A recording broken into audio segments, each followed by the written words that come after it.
Magandang araw mga kaibigan.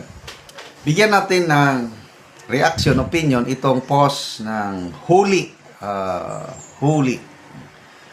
Pahayag ito ni ex-Congressman Ace Barbers tungkol sa impeachment ni BP Sara. Sabi niya, Ace Barbers, kada perma sa Kamara, refleksyon umano ng sentimiento ng milyong Pilipino.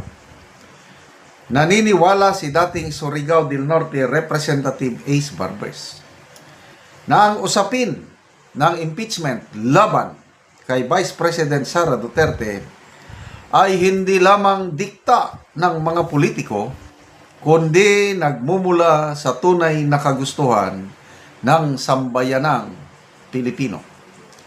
Ayon kay Barbers, ang mga kongresistang sumusuporta sa hakbang na ito ay kumikilos lamang bilang boses ng kanilang mga nasasakupan. Ang kadaperma para sa impeachment ni BP Sara ay hindi boto ng Kongreso, yan ang sabi niya, kundi boses ng milyong-milyong Pilipino.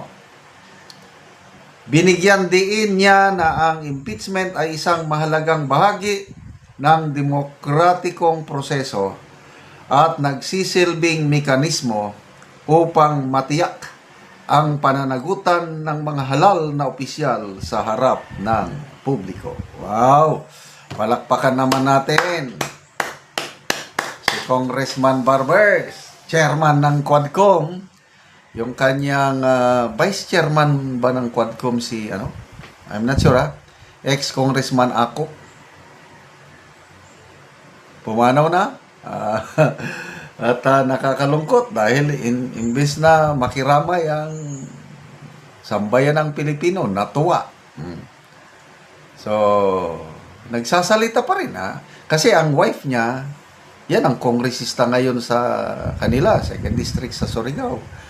So, nakikita ko, itong impeachment ni BP Sara na isasampa next month, sigurado, Barbers, pipirma na naman yan.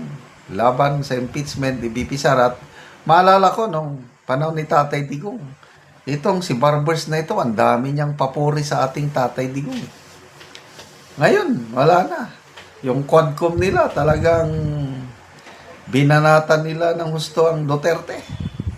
O sige, boses man kayo ng mga Pilipino, so be it. Tingnan natin kung yung reaksyon ng netizens. Naniniwala ba sila dito sa pahayag ni Barbers? Basta ang summary, impeachment kay BP Sara, boses ng taong bayan at hindi ng politiko. Wow! Galing. People who reacted. 39. Sana makita ito ni Ace Barbers, yung mga reaksyon ito. 39,000 people nag-react. 37,000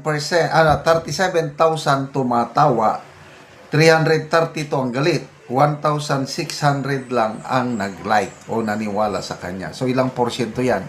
Nasa 2% lang ang naniniwala kay Congressman Barbers. The rest, tinatawanan siya, hindi na pinapaniwala ng kanyang sinasabi. Okay, basa tayo sa mga comments. Ben Enriquez, 32 million voted for her. The biggest votes garnered in the history of Philippine election. I believe more people will vote for her because the people are frustrated and angry with the massive corruption happening in this current government. Agree ako niyan. Sabi ni Carol Durmal, 32 million voters versus ghost, taong bayan. Supreme Court versus Senator and Congressman losers. Charis Salazar, Malita King, courtesy of a flood control project. Bob Malyares, Mr. Barbers, are you sure about that or you're just daydreaming? Hello, Kains. Los nimo. Maleta. Pamor. Joe Advento. Tahol. All you can. Barber. Michael Macareg, she got a real majority vote with the most votes for any Philippine elected official. In fact, she had more people who voted for her than BBM. Correct.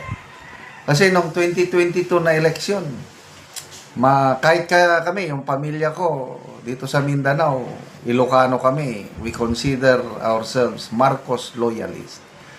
But, ang aming gusto, VP Sara. Mayor Sara pa noon, nung hindi pa siya tumakbo.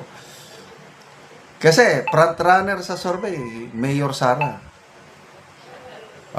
Una akong bumilib kay Mayor Sara, yung napanood kong video nung sinapak niya yung sheriff. Sabi ko, ito ang kailangan nating leader. Anong year ba yon? Mula noon na nabighanin ako kay Mayor Sara. Nakita ko na yung tapang, malasakit, lahat nandun sa kanya. Ito ang kailangan natin. Kaya nung paalis na si Tatay Digong at lumalabas sa survey na nangunguna si Mayor Sara, sabi, Mayor Sara tayo. Lahat kami. Unanimous kami as a family dito sa Mindanao. Bigla mang nag-slide, napunta ng Vice President, pinakandidato niya ang BBM. Sabi ko, sige na lang. Siguro, for continuity. Sige na lang. So, para maipagpatuloy ni BBM ang nasimula ni Tatay Digong, kaya presidente mo na. After na BBM, si VP Sara naman. Di ba? Ang ganda sana kung gano'n ang nasunod. Ngayon, wala itong Marcos, Araneta, Romualdez. Ayaw nilang bitiwan na ang poder. Kaya, ito, ginigipit nila si VP Sara para hindi masingitan. Gusto nila, after Marcos, Romualdez sana. After Romualdez, Sandro. Ganon. Na. Ngayon, anong nangyari kay Romualdez? Merisi Gaba. Sandro. Ano yan? Kahit balibalik-tarin mo pang mundo, hindi na mananalo ang Sandro Marcos sa national politics, presidente, never. Sara Duterte. Itong, ako hindi maganda itong political dynasty, but depende sa klase ng pamilya.